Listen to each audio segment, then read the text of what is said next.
semuanya, perkenalkan kami dari kelompok 5 akan membahas tentang stunting pada anak.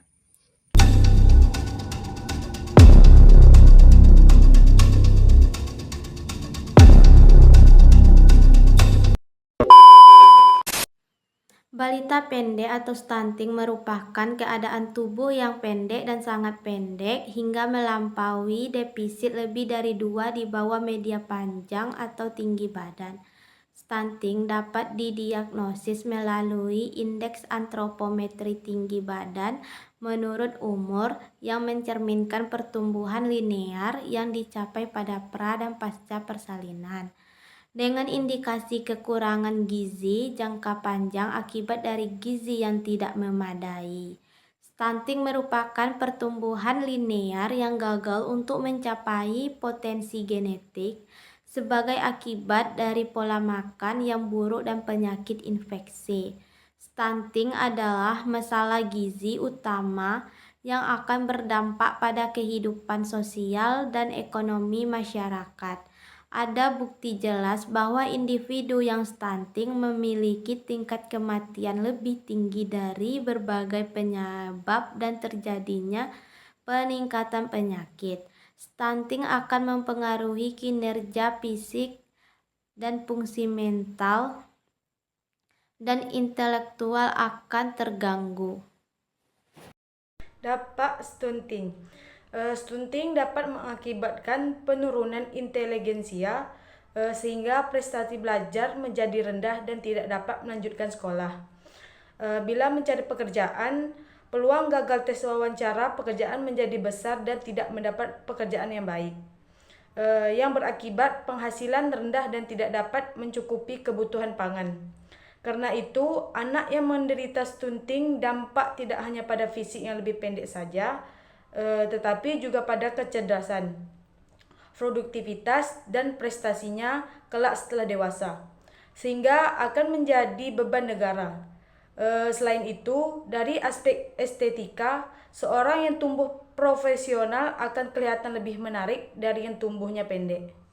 Penyebab stunting, anak-anak yang mengalami hambatan dalam pertumbuhan disebabkan kurangnya asupan makanan yang memadai dan penyakit infeksi yang berulang, dan meningkatnya kebutuhan metabolik serta mengurangi nafsu makan sehingga meningkatnya kekurangan gizi pada anak. Terdapat 3 faktor utama penyebab stunting, yaitu 1. Asupan makanan tidak seimbang berkaitan dengan kandungan zat gizi dalam makanan, yaitu karbohidrat, protein, lemak, mineral, vitamin, dan air. 2. Riwayat berat badan lahir rendah (BBLR), dan 3. Riwayat penyakit. Pengobatan pada stunting antara lain yang pertama yaitu kalsium. Kalsium berfungsi dalam pembentukan tulang serta gigi, pembekuan darah dan kontraksi otot. Yang kedua yaitu yodium. Yodium sangat berguna bagi hormon tiroid, di mana hormon tiroid mengatur metabolisme, pertumbuhan dan perkembangan tubuh. Yang ketiga yaitu zinc. Zinc berfungsi dalam metabolisme tulang, penyembuhan luka, fungsi kekebalan dan perkembangan fungsi reproduksi laki-laki. Yang keempat yaitu zat besi. Zat besi berfungsi dalam sistem kekebalan tubuh, pertumbuhan otak, dan metabolisme energi.